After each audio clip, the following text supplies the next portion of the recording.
Welcome to my YouTube channel. Jadi teman-teman, perkenalkan saya Amy Marwanti dari Prodi Pendidikan Sejarah. Jadi pada video kali ini saya akan membahas materi mengenai masalah Palestina.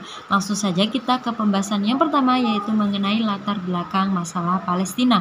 Palestina pada masa lalu dikenal sebagai Kanaan, Yudea, Tanah Israel, dan Tanah Perjanjian. Palestina adalah suatu negara kecil yang terletak di tepi tenggara Laut Tengah. Pada 1000 sampai 586 sebelum Masehi, Palestina adalah negara Yahudi merdeka. Dan pada tahun 636, Khalifah Umar bin Khattab berhasil menduduki Palestina dan sebagian besar penduduknya masuk Islam. Ketika kita meninjaunya dari segi historis, masalah Palestina ini erat kaitannya dengan pendirian kaum Yahudi. Menurut kaum Yahudi, Palestina merupakan negeri leluhur dan tanah air bangsa Yahudi, sehingga meskipun telah berdiaspora ke penjuru dunia, kaum Yahudi bercita-cita untuk kembali ke Palestina. Bangsa Yahudi juga membentuk identitas spiritual, religius, dan nasionalnya di Palestina. Kemudian untuk poin yang kedua, yaitu mengenai gerakan Zionisme sebagai akar konflik.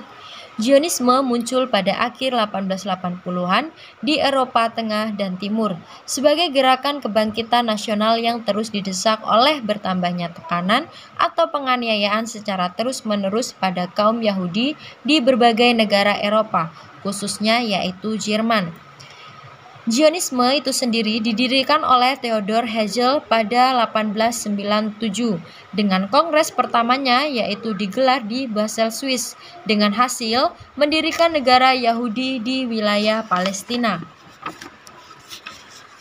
Namun di sini banyak sekali pertentangan, terlebih lagi dari kaum Yahudi sendiri.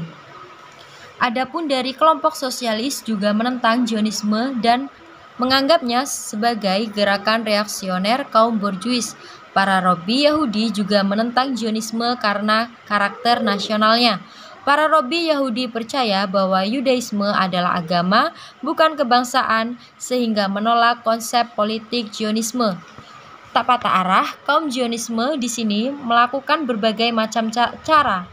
Misalnya yaitu melakukan persekutuan dengan Sultan Hamid. Namun di sini Sultan Hamid I menolaknya. Kemudian kaum Zionisme pun melakukan suatu kerjasama dengan Inggris, dan di mana dalam kerjasama tersebut melahirkan suatu deklarasi yang bernama Deklarasi Balfour.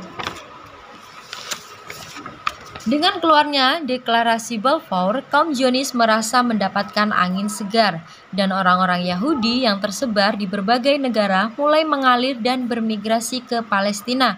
Kejadian ini mengakibatkan timbulnya protes keras dari masyarakat Arab Palestina yang sudah lama tinggal di Palestina. Sejak saat itulah sering terjadi bentrokan dan berubah menjadi perang Arab Palestina-Israel yang melibatkan sejumlah negara-negara Arab. Oke, kita masuk ke poin yang ketiga, yaitu mengenai masalah Palestina dalam PBB.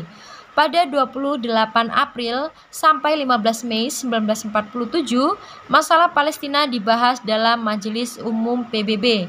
Dalam sidang tersebut membahas mengenai penyelesaian masalah Palestina yang tertuang dalam dua rencana, yaitu mayoritas dan minoritas. Yang pertama yaitu rencana mayoritas, yaitu usul tentang pembagian Palestina menjadi negara Arab, Yahudi, dan Yerusalem dengan uni ekonomi. Kemudian untuk rencana yang kedua yaitu mengenai rencana minoritas, yaitu usul pembentukan suatu negara federal yang akan terdiri atas dua negara bagian, yaitu Arab dan Yahudi dengan ibu kotanya Yerusalem. Untuk poin yang keempat yaitu mengenai perjuangan rakyat Palestina dalam memperoleh kemerdekaan dan kedaulatan. Pada tanggal 22 November 1974, akhirnya Majelis Umum PBB pun mengukuhkan hak rakyat Palestina untuk bernegara dan kembali ke Palestina. Bahkan PBB memberikan kedudukan sebagai peninjau tetap pada sidang-sidang Majelis Umum dan konferensi internasional yang disponsori oleh PBB kepada PLO di bawah pimpinan Yasser Arafat. Hasil dari perjuangan Akhirnya pada 15 November 1988, para pemimpin Palestina memproklamirkan kemerdekaan Palestina di Aljazair. Naskah proklamasi tersebut berbunyi sebagai berikut. Tuhan dan atas nama rakyat Arab Palestina. Dengan ini kami menyatakan berdirinya negara Palestina bagi bangsa Palestina dengan ibu kota Yerusalem. Mungkin itu saja hal yang dapat saya bagikan. Semoga bermanfaat. Saya akhiri, wabillahi taufik walhidayah. Wassalamualaikum warahmatullahi wabarakatuh.